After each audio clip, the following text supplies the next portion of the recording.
Selamat datang di Hodari Podcast, Mbak Andania ya. Ya, bisa dipanggil Banda, bisa ada sih yang manggil Seru, jadi terserah mau panggil apa aja. Oh, Kita kan udah teman dekat nih, oke. jadi panggil Mbak Anda boleh. Mbak Anda ya.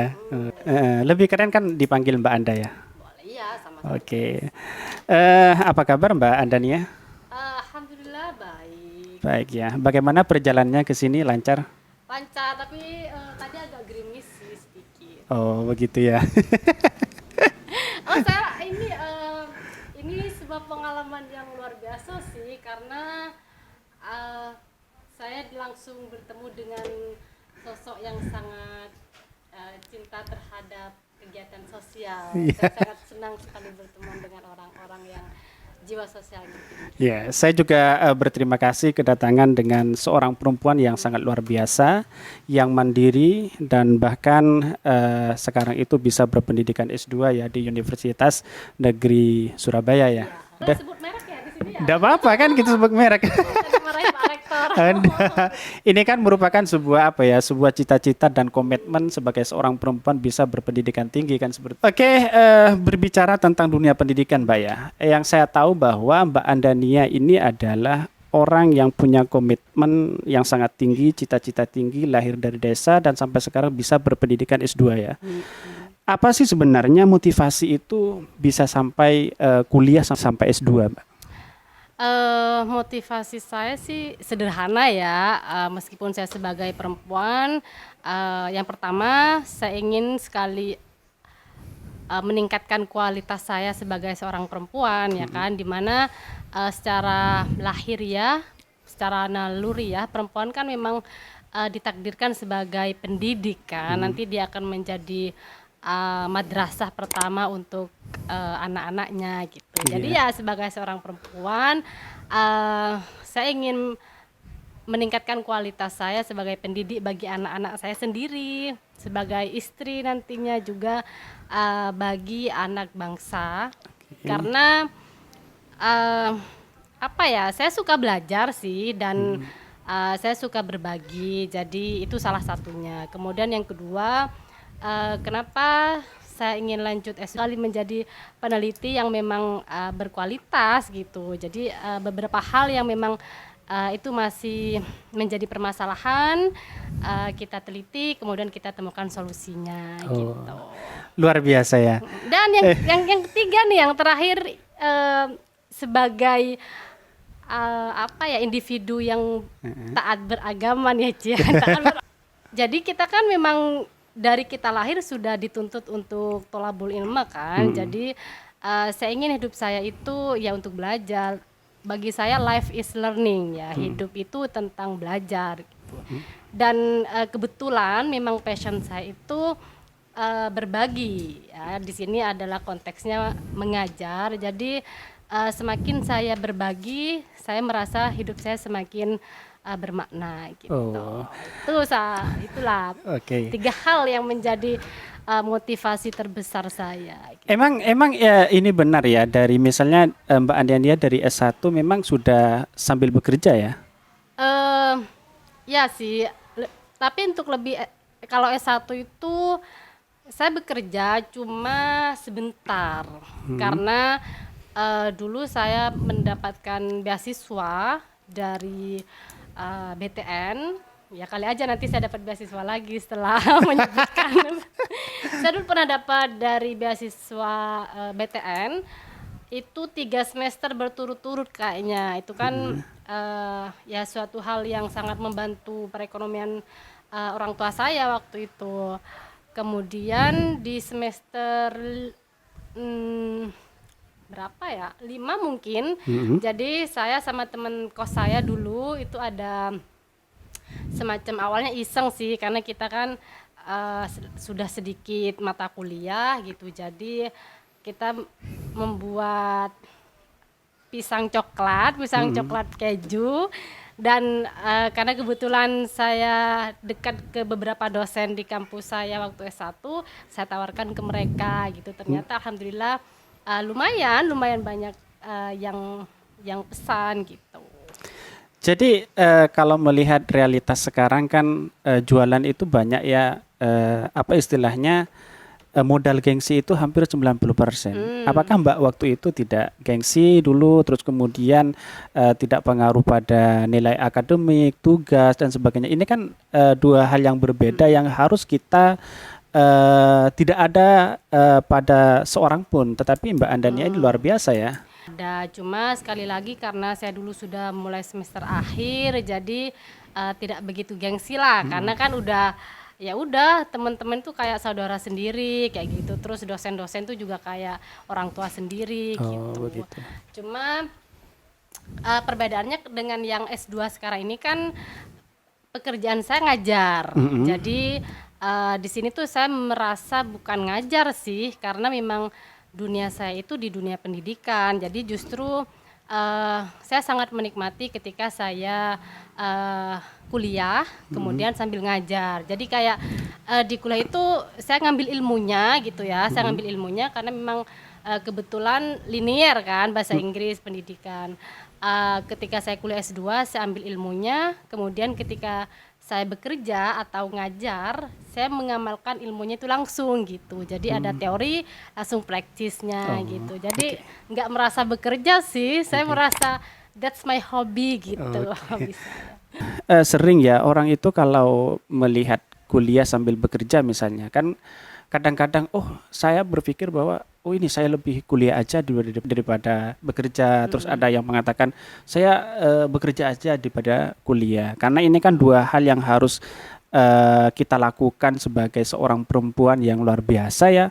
Ini cara membagi tugas itu bagaimana? Apa nggak ada crash dengan tugas, dengan pekerjaan, terus kemudian dengan dunia organisasi atau sebagainya?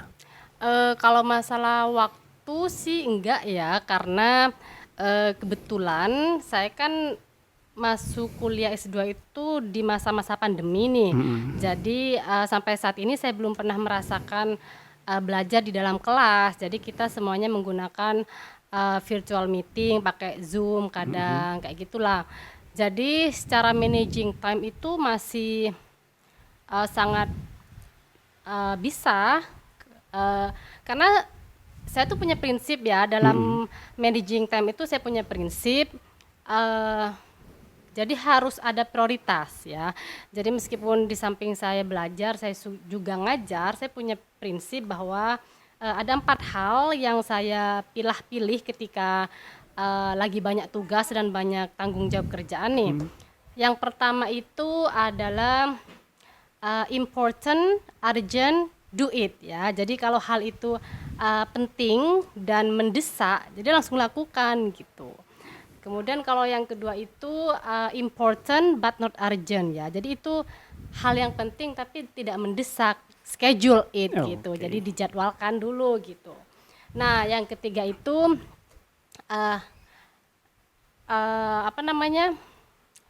not important but urgent. Tidak penting bagi saya tapi mendesak. Nah, itu delegate it. Jadi delegasikan kepada orang untuk ngerjakan itu gitu. Jadi kalau kita merasa itu nggak penting tapi urgent gitu ya, ya udah kasihkan orang aja gitu. Nah, yang terakhir ini yang selalu saya perhatikan, ketika not important and not urgent gitu ya, nggak penting dan nggak mendesak, ya sudah di delete gitu. Nah, itu salah satu cara saya memanage waktu. Jadi yang sekiranya tidak begitu penting dan nggak mendesak, ya udah di delete aja gitu. Jadi I can make a priority in my schedule gitu. Jadi ya schedule-nya itu ada prioritas gitu. Oke. Memang Mbak Anda ini jurusan apa sih? Saya masa lupa sih, perasaan Saya lupa. kalau dulu di S1 kita sering bergosip. Karena kebetulan kan saya deket sama istrinya, saya panggilnya Mas Bro ya. Oh iya. Iya. Saya kan dekat sama istrinya. Saya pendidikan bahasa Inggris sih. Beda dengan Mbak Nurul ya. Cuma karena kebetulan kami sama-sama dari Madura nih. Biasanya kan kita cepat akrab akhirnya gitu. Saya rasa kalian Mbak Nur juga tahu, saya pendidikan bahasa Inggris. Oke, kembali ke sistem pembelajaran ya tentunya. Ini kan sekarang kan serba daring ya. Ya, Semuanya serba daring, tugas dan sebagainya itu menurut Mbak Dania ini kan efisiensi nggak terhadap pembelajarannya dibandingkan kita bertatap muka, datang, terus kemudian pulang dibandingkan dengan daring ini. Ya. oh sangat efisien sekali bagi saya karena yang pertama adalah kita tidak perlu moving ya, kita nggak perlu pindah dari tempat belajar ke tempat ngajar gitu kan, itu kayak ribet banget gitu kalau misal saya tidak membayangkan kalau offline, jadi saya habis kuliah pindah ke tempat ngajar itu jaraknya lumayan jauh.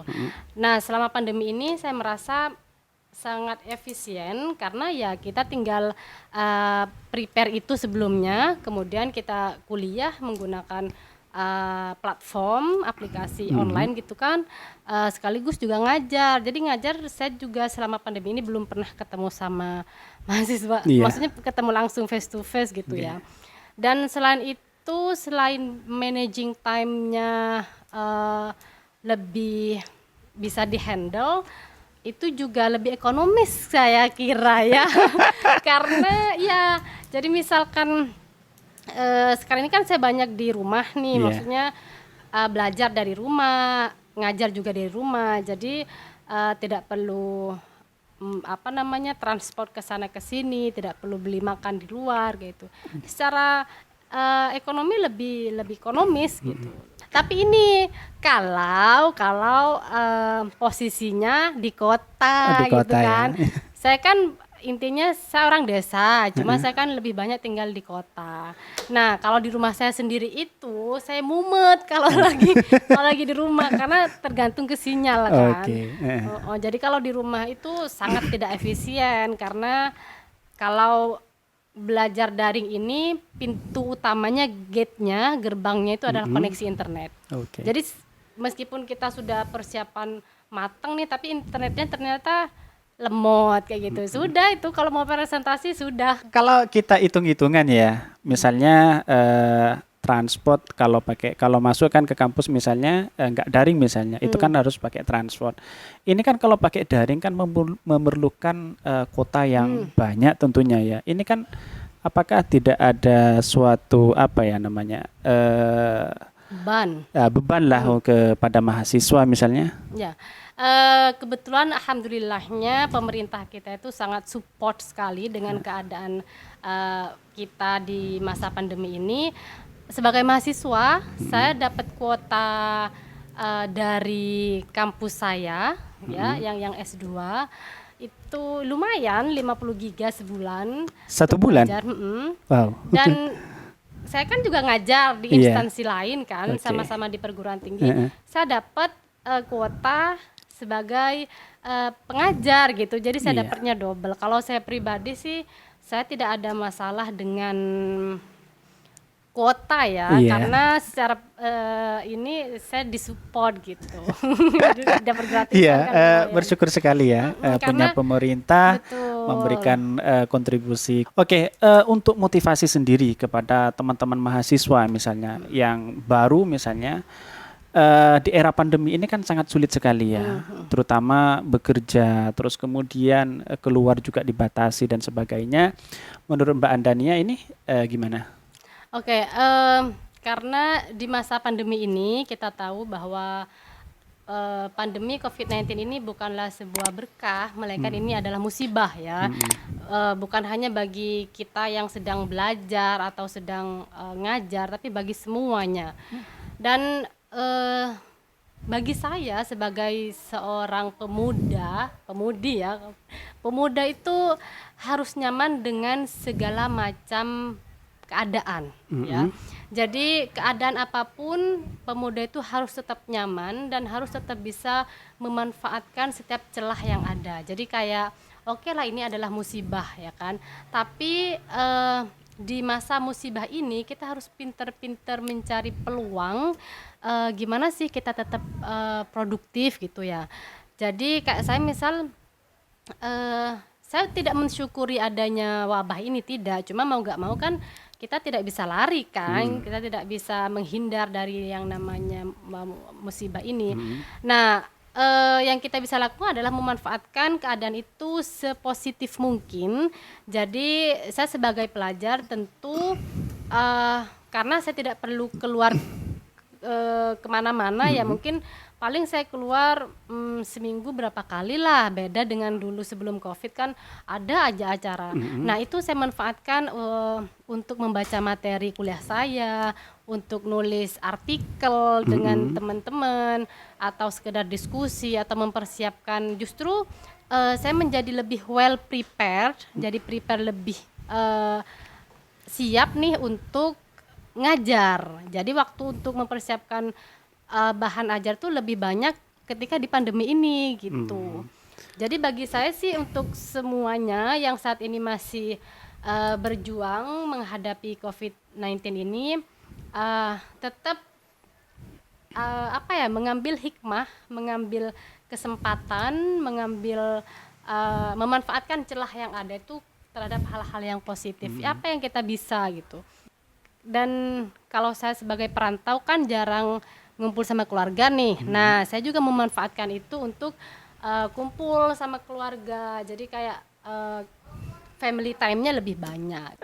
Sekarang kan ada hambatan nih, ada COVID ya, ada COVID, terus kemudian kadang mahasiswa baru berpikir bahwa saya kuliah daring, terus ingin mandiri. Apa sih sebenarnya yang harus kita lakukan? Kan banyak berpikiran seperti itu. Menurut Mbak Andania, solusi terbaik untuk di era pandemi ini apa? Oke, jadi memang kalau kita self learning ya, maksudnya belajar sendiri individu, kayak tadi tuh sudah COVID, terus kita membatasi diri kita dengan teman-teman yang lain, itu justru kita malah semakin stres ya. Secara psikologis juga kita nggak menjadi introvert nantinya kalau kita selama pandemi terus kita menjadi individu tuh. Jadi kayak secara psikologis nanti akan membentuk diri kita menjadi pribadi yang introvert gitu kan. Nah, sekarang ini kan masa-masa milenial nih, kita sangat diuntungkan dengan masa digital ya, dimana justru di masa pandemi ini kita diberikan kesempatan untuk lebih digitally literate, jadi lebih literasi digitalnya itu lebih ditingkatkan dan dimanfaatkan gitu. Nah sekarang kan banyak sih platform-platform yang bisa kita chit-chat, bisa ngobrol sama teman-teman, entah bukan hanya di dalam negeri sih, kita juga bisa ngobrol dengan teman-teman di luar negeri meski awalnya nggak kenal, akhirnya jadi kenal. Kan banyak sekarang platform kayak gitu. Nah, teman-teman juga harus bisa memanfaatkan itu. Jadi ambillah platform yang sekiranya itu open your connection gitu. Jadi membuka jaringan dengan teman-teman yang baru gitu. Karena ketika kita ngobrol nih sama teman-teman baru, itu akan membuka insight kita. Jadi membuka insight kita terhadap hal-hal di luar sana yang oh iya ya, saya kan sebelumnya misal nggak tahu jadi tahu. Itu juga kitanya juga tidak stres dengan pandemi ini. Ya semaksimal mungkin kita cari yang apa sih yang bisa kita manfaatkan. Itu salah satunya cari platform yang mendukung kita untuk berkomunikasi dengan teman-teman, entah teman lama, teman baru gitu. Kali aja nanti dapat koneksi yang sangat saya mendukung pernah kan teman saya juga banyak yang di luar negeri nih. Kita justru lebih intens sekarang karena bisa pakai Zoom kita diskusi kayak gitu. Dulunya kan belum kepikiran gitu. Oke, Mbak Andania, satu kalimat untuk Hodari Podcast.